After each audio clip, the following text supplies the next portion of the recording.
वो दिखती नहीं है, हम उसको देखने की कोशिश भी नहीं करते, समय नहीं होता इतना, अपने इस काम में इतने व्यस्त हो जाते हैं कि कभी कभार हम अपना ही चिंतन नहीं कर पाते हैं। मैं क्या हूँ, मैं कैसे बना हूँ, कभी सोचा आपने? नहीं। अब हम सवेरे उठेंगे, नहाएंगे धोएंगे, शरीर को साफ सुफ करेंगे, सजाएंगे, अपने काम धंधे चले जाएंगे, शाम हुई थोड़ा बहुत खाया पिया, थक गए, सो गए, फिर अगले दिन की दिनचर्या शुरू हो जाती है। नॉर्मली यही दिनचर्या होती हम लोगों की, पर कभी हमने अपने आप पे चिंतन नहीं किया। सोनकादि ऋषि सूत जी से और सूत जी सोनकादि ऋषियों से वार्ता कर रहे हैं, गुरुदेव हमें आज आप इसी रूप का दर्शन कराओ, जो अंदर है, जो दिखता नहीं है, जो साक्षात ज्योति है, जो बिन घी और तेल के जलती है, जो कभी घी भी नहीं मांगती है और फिर भी बहुत कुछ देती रहती है, ऐसी ब्रह्म शक्ति का दर्शन करवाइए। बोली शक्तिश्वर भगवान की जय। सभी ने प्रणाम किया है भगवान को। वेद व्यास जी महाराज सनकादि ऋषियों को बड़ा आनंद सुना रहे हैं और सूत जी महाराज नैमिषारण्य तीर्थ में सनकादिक 88,000 मुनियों को इस निराकार की महिमा का वर्णन कर रहे हैं। बोलिए विश्वनाथ भगवान की। त्र्यंबकं यजामहे सुगंधिं प्रतिवेदनम् उर्वारुकमिव बंधनादितो मोक्षीयमामुतः। भगवान गुरुदेव ने सुनाया है, जो दिख रहे हैं वो साकार हैं और जो नहीं दिख रहे हैं वो निराकार है। प्रभु ये कौन है? इन्हीं का नाम शिव है। बोलिए विश्वनाथ भगवान की। तब गुरुदेव ने सोनकादि ऋषियों के विषय को सुनकर के इसी प्रश्न का सुंदर जवाब दिया है। आइए हम भी प्रयास करें, आप भी सुनने का प्रयास करें। पावन कथाएं महाशिव पुराण की विद्योत्तर संहिता प्रथम खंड की, जिसमें निराकार और साकार की महिमा का वर्णन है। आपने शिवलिंग देखे हैं तो बिल्कुल जो शिव होते हैं बिल्कुल ऊपर से गोल मटोल होते हैं, इधर से देखो उधर से देखो कहीं कुछ नजर नहीं आएगा, और नीचे शक्ति होती है। तो शक्ति जो है वो माँ का रूप है, ऊपर जो है वो शिवलिंग है। तो ये शिव और शक्ति है, इनका कोई आकार नजर नहीं आता है। आप इधर तिलक लगा दो, इधर तिलक लगा दो, कहीं भी लगा दो, आप कैसे भी माला पहना दो, कोई दिक्कत नहीं है। क्योंकि शिव कह रहे हैं कि मैं शिवलिंग के रूप में निराकार हूँ। किस रूप में हूँ मैं? निराकार। जब आप मेरी शिवलिंग की पूजा करेंगे तो उस समय मैं साकार नहीं हूँ, उस समय मैं निराकार हूँ, पर तुम्हारे को मैं निराकार दिखूंगा उस समय। अभिषेक करोगे तब। असंख्याता सहस्राणि जे रुद्राय दिभूम्यां तेकाकुं सहस्रयोजनेव धन्वान् तन्मसि। मुझे जल चढ़ाओ, तिलक लगाओ, अक्षत पुष्प, जो तुम्हारी मर्जी मेरी पूजा करो। मैं कभी किसी से नाराज होता ही नहीं। नाम ही भोले हैं। कोई पत्ते भी चढ़ा रहा है तो प्रसन्न है, कोई अकवे के फूल चढ़ा रहा है तो प्रसन्न है, कोई माला पहना रहा है तो प्रसन्न है, कोई गुलाल लगा रहा है तो प्रसन्न है, कोई भस्म लगा रहा है तो प्रसन्न है, कोई दूध दही शहद शक्कर पंचामृत गंगा जल गुलाब जल जो भी आप चढ़ा रहे हो भाव से शिव पे चढ़ रहा है और शक्ति तक पहुंच रहा है। माता पिता की एक साथ पूजा हो जाती है और भगवान को प्रेम से स्वीकार कर लेते हैं। तो शिव बता रहे हैं, शिव पुराण में गुरुदेव सुना रहे हैं, ये मेरा निराकार रूप है। निराकार ओंकार मूलम तुरीयम् गिरा ज्ञान गोती तमीशं गिरीशं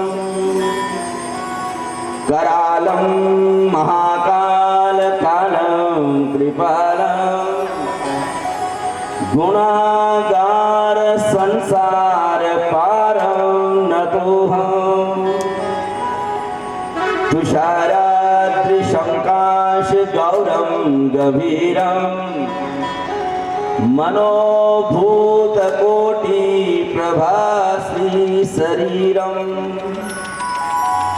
स्फुरन्नमौलिकल्लोलिनी चारुगंगा लसत भाल भालंदु कंठे भुजंगा। ऐसे भगवान शिव का निराकार रूप है। गुरुदेव सुना रहे शिवलिंग में हमें निराकार दिख रहे हैं, पर उसी शिवलिंग के अंदर जो शक्ति है वो साक्षात साकार शक्ति है। कौन सी शक्ति है? साकार, जिसके वही हाथ है, पांव है, मुंह है, विराट स्वरूप है परमात्मा का। छोटा सा तो शिवलिंग है और उसमें शक्ति अनंत गुणी है। असंख्याता सहस्राणि जे रुद्राय भूम्याम तेकाघुम सहस्रयोजनेव धन्वानि तन्मसीहि। तो निराकार में ही साकार छुपे हुए हैं। शिवलिंग के अंदर ही साकार है और बाहर से देखोगे तो निराकार है। और इनको ही हम साक्षात शिव शक्ति कहते हैं। बोले शिव शक्ति भगवान की। इन्हीं शिव शक्ति ने ये शिवलिंग है, ये डॉट्स है, बिंदु है।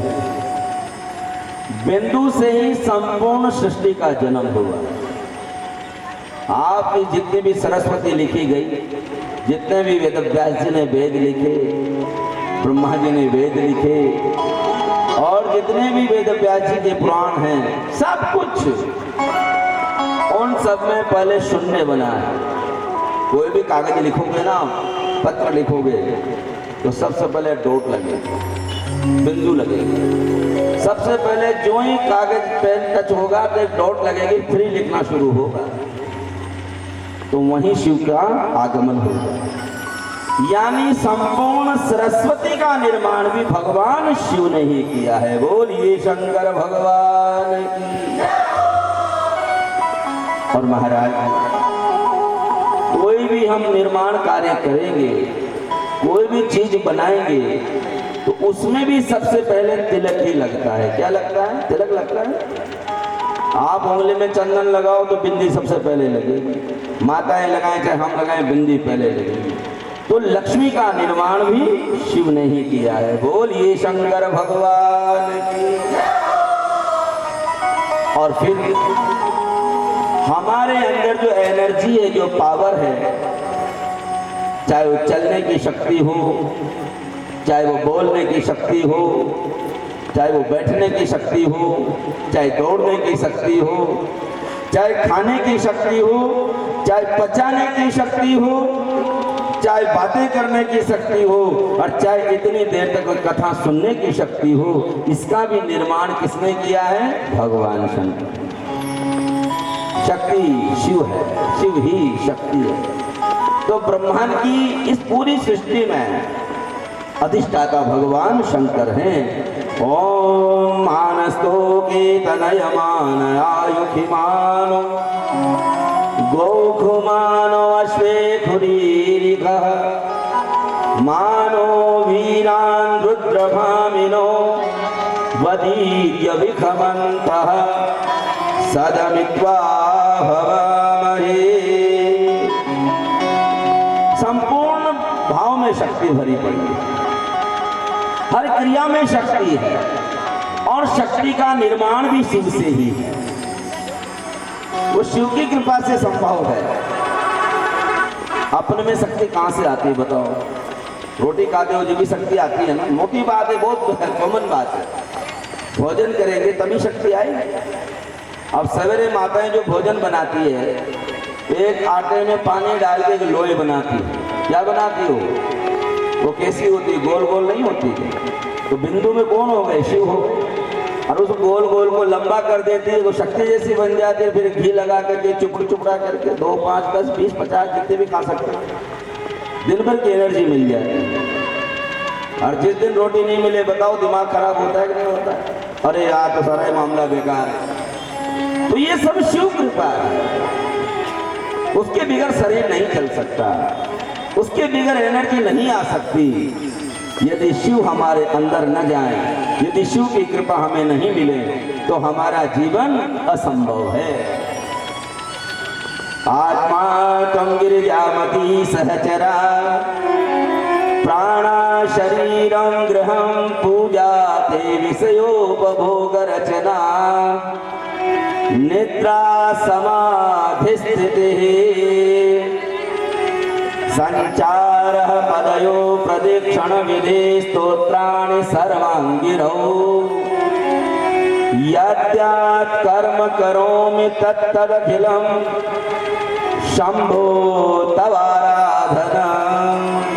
प्राणों का संचार आप करते हो, सुनने की शक्ति आप देते हो, बोलने की पावर आप देते हो प्रभु, इसलिए हम तो पल पल में ही आपके दास हैं, हर पल आपके दास हैं। सौनकादि ऋषि ने पूछा गुरुदेव बताओ ये भगवान निराकार कहाँ कहाँ व्याप्त है? तभी गुरुदेव ने कहा ईशान सर्व विद्यानाम ईश्वर सर्वभूतानां ब्रह्माधिपतिर्ब्रह्मणोऽधिपतिर्ब्रह्मा शिवो मे हस्तु सदा शिवो।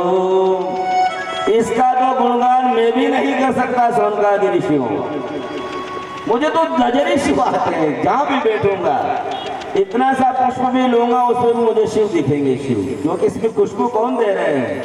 शिव दे रहे हैं। अगर इसमें खुशबू नहीं है तो इसका वैल्यू नहीं होगा। इसके अंदर है महक, इसमें भी शिव है। सुगंध नाम किनका है? भोलेनाथ का है। त्र्यंबकं यजामहे सुगंधिं पुष्टिवर्धनम् उर्वारुकमिव बंधनान् मृत्योर्मुक्षीयमामृतात्। इसमें भी शिव है। और कहाँ है? इसमें भी शिव है। खुशबू है ना, बाबा श्याम जी के लगाते हो, सभी देवताओं के लगाते हो, तो खुशबू में कौन है? शिव। इसमें खुशबू है। त्र्यंबकं यजामहे सुगंधिं पतिवेदनम् उर्वारुकमिव बंधनादितो मुक्षीयमामृतः। इसमें भी शिव है। किसी भी चीज को देख लो वहां शिव है। एक छोटा सा कंकर ले लो, कुछ मत करो, उसको कहो बाबा भोलेनाथ मेरी मनोकामना पूर्ण करो, बस उस कंकर को माथे पे रखो और 5 बार शिव का नाम ले लो, आपकी मनोकामना 100% पूरी हो। बताओ है कि नहीं ये शंकर? कंकर कंकर में शंकर, पृथ्वी के हर कण में ही शंकर है। क्योंकि भगवान शिव ने कहा है मैं खुद भूतेश्वर हूं। मैं कौन हूं? हाँ।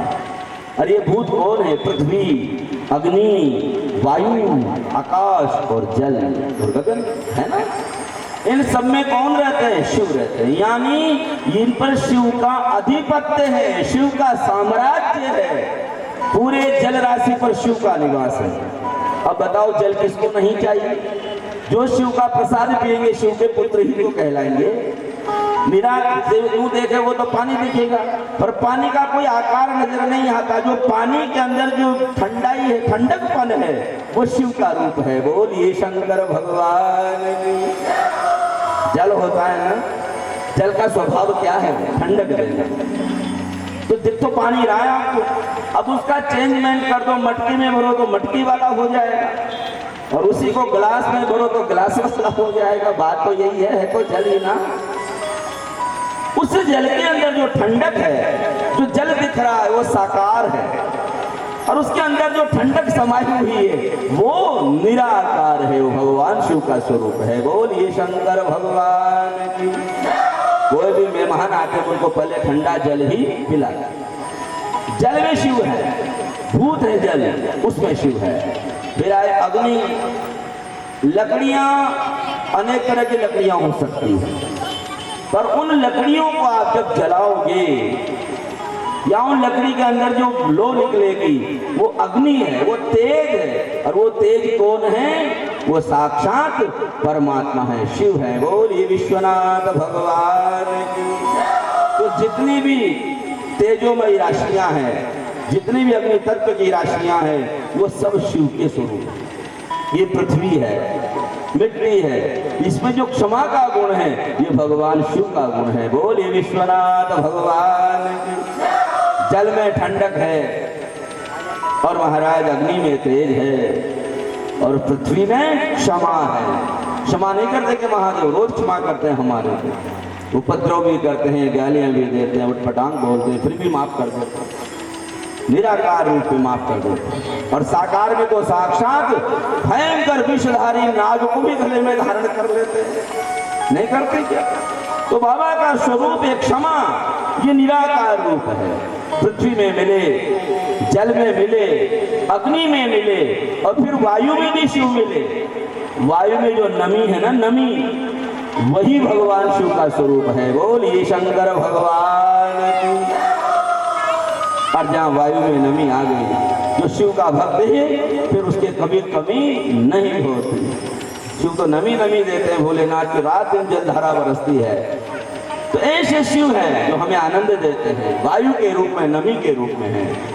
और फिर आकाश, आकाश साक्षात परब्रह्म का रूप है भगवान शंकर का, ये शिव का रूप है। इसमें वो शब्द के रूप में निवास करते हैं, निराकार रूप में। कौन से रूप में? निराकार में, शब्द के रूप में। बोलिए शंकर भगवान की। अपन नेट चलाते हैं ना, सचिन भैया ने मेरे को राजस्थान में बात कर ली फोन से, बताओ। और ऐसा बाबा शिव ने शब्द का चमत्कार करा कि हम कोटा से यहाँ भोरी बुजुर्ग पहुंच गए। बताओ, शब्द का चमत्कार है कि नहीं? तो शब्द ही कौन है? शब्द ही शिव है। इसलिए शब्दों का प्रयोग सोच समझ करके प्रेम से बोलना चाहिए, क्योंकि शब्द का कभी भी अपमान नहीं करना चाहिए। ये शब्द ही शिव है जो निराकार है। जल का कभी अपमान नहीं करना चाहिए, क्योंकि जल में साक्षात निराकार भगवान शिव है। अग्नि को कभी भी ठोकर नहीं मारनी चाहिए, अग्नि में साक्षात भगवान शिव है। माँ पृथ्वी पर हम गंदगी करते हैं, उठते बैठते हैं, तो पहले पृथ्वी को प्रणाम करना चाहिए, क्योंकि पृथ्वी में क्षमा के रूप में भगवान शंकर है। अरे बार बार हम आपसे आप ऊंचे करवाते हैं ना, वो इसीलिए कराते हैं कि ऊपर शब्द रूप में भगवान शंकर हैं, आपकी आवाज ऊपर भोले तक जा रही है, इसलिए हाथ ऊंचे करके उनका अभिवादन करो शब्द के रूप में। नमः पार्वती पतये हर हर महादेव शंभो। बाबा सूत जी महाराज सनकादि ऋषियों को सुना रहे हैं, वेद व्यास भगवान सनकादि ऋषियों को बता रहे हैं, और हम भी आपसे निवेदन कर रहे हैं कि हर पंच महाभूत में शिव है, और इन पंच महाभूत से ही हमारा शरीर का निर्माण हुआ है। ये पंच महाभूत नहीं होते तो हमारा भी निर्माण नहीं होता। देहिक देविक भौतिक तापा, सब कुछ इन्हीं से बना है हमारा। ये जो पिंड है ना, ये शरीर सब शिवमय है। और जब हम स्वाहा हो जाएंगे, चले जाएंगे, तो पृथ्वी का भाग पृथ्वी में जाएगा, अग्नि का भाग अग्नि में जाएगा, जल का भाग जल में जाएगा, वायु का भाग वायु में जाएगा, आकाश का भाग आकाश में जाएगा। कोई भी डेड बॉडी को जलाया जाता है ना, तो वहां इन्हीं चीजों की आवश्यकता पड़ेगी, पांचों चीजों की पड़ेगी। सबसे पहले पृथ्वी की जरूरत पड़ेगी, जहां पर एक चटाई लगाई जाएगी, पर वो मखमल की नहीं होगी, वो लकड़ियों की चटाई है। तो पृथ्वी की जरूरत पड़ी तो पृथ्वी अपना हिस्सा ले लेगी, फिर जलाया जाएगा अपने को बॉडी को मरणोपरांत। तो फिर अग्नि काम, अग्नि का भाग अग्नि ले जाएगी, स्वाहा करेगी बॉडी को, दमड़ाएगी, जो भी करेगी। अग्नि का काम अग्नि करेगी। फिर उसमें हवा लगेगी, तो हवा लगेगी तो हवा अपने शरीर को अंदर से जितना भी उसमें भाग है उसका सेवन करेगी। क्या करेगी? सेवन करेगी। तो वायु का भाग वायु ले जाएगी। तो पृथ्वी ने अपना भाग लिया, अग्नि ने अपना भाग लिया, वायु ने अपना भाग लिया, और फिर आकाश भी अपना काम करेंगे। जो आपके अंदर की सांसें निकलेगी, जो जो भी आपके अंदर का भरा हुआ है वो ऊपर जाएगा, तो आकाश लोक में आकाश भी ले जाएंगे। और फिर बाद में क्या बचेगा? हड्डियां बचेगी। हड्डियों को कहाँ भिजवाया जाएगा? भस्मी को कहाँ भिजवाया जाएगा? जल में, गंगा में प्रवाहित कर दिया जाएगा। तो जल का भाग जल ले लेगा। ये पंच महाभूतों से ही शरीर बना है और पंच महाभूतों में जाने वाला है। और इन सबके मुख्य अधिष्ठाता कौन है? निराकार साकार भगवान भूतनाथ भूतेश्वर भूतपति भोलेनाथ है। बोले विश्वनाथ भगवान की जय। नमामि शमीशान निर्वाण रूपम विभुं व्यापकं ब्रह्मवेद स्वरूपं निजं निर्गुणं निर्विकल्पं निरीहं चिदाकाशमाकाशवासं भजेहं। हे विश्वनाथ, हम आपको नहीं पा सकते, आपका पारावार पा सकते हैं क्या? समुद्र की गहराई का तो पार पाया जा सकता है, परंतु भगवान शिव का कोई पार नहीं पा सकते। हरि अनंत, हरि कथा अनंता, ये तो शिव का नाम है। इसलिए हे शंभो, हे विश्वनाथ, हम आपका क्या पार पा सकते हैं? हम तो आपकी जो अंतर ज्योति हमारे अंदर जगी है उसको निरंतर जागृत कर सकते हैं। बस उसमें घी तेल बाती कम ना पड़ जाए, वो चलते रहे निरंतर। और वो कौन सी बातें है? वही श्वास की बातें है जो शिव ने हमें श्वासें दी है। शिव नाम श्वास का ही है, अनंत श्वासें भगवान शंकर ने दी है। इसलिए बाबा भोलेनाथ, मैं तो आपकी शरण में हूँ, आपके चरणों में हूँ, पापी हूँ, उद्दंडी हूँ, अधर्मी हूँ, अनंत गुना पाप भी कर देता हूँ, फिर भी प्रभु आपको मुझे क्षमा करना पड़ेगा, क्योंकि आप मेरे माँ हो, आप मेरे पिता हो, तो आप सब कुछ मेरे आप हो।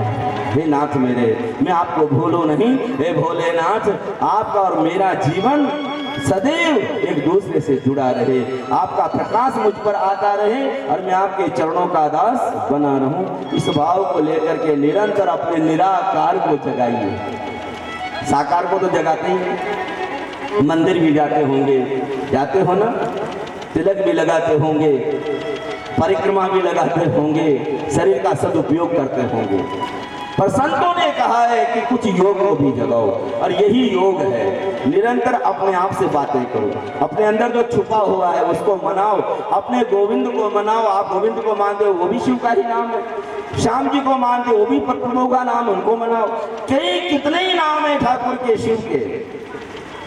जो नाम आपको प्यारा लगता हो उसी नाम को बॉडी पर चद्दर की तरह ओढ़ लो और अंतर मन में समा लो। जहां भी मैं बैठूं मेरे शिव आ जाएं, मैं जैसे भी बोलूं मेरे शिव बोले। मैं नहीं बोल रहा, मेरे शिव बुला रहे हैं। उन शिव को निरंतर निरंतर श्वास श्वास श्वास श्वास में सम्मान देते रहो, यही योग है। बोले योगेश्वर भगवान की। ओम नमः शिवाय, ओम नमः शिवाय, हर हर भोले नमः शिवाय। ओम नमः शिवाय, हर हर भोले नमः शिवाय। शिवाय ओम नमः शिवाय, हर हर भोले नमः शिवाय। नमः शिवाय ओम शिवाय, हर हर भोले। जय महादेव।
Shiva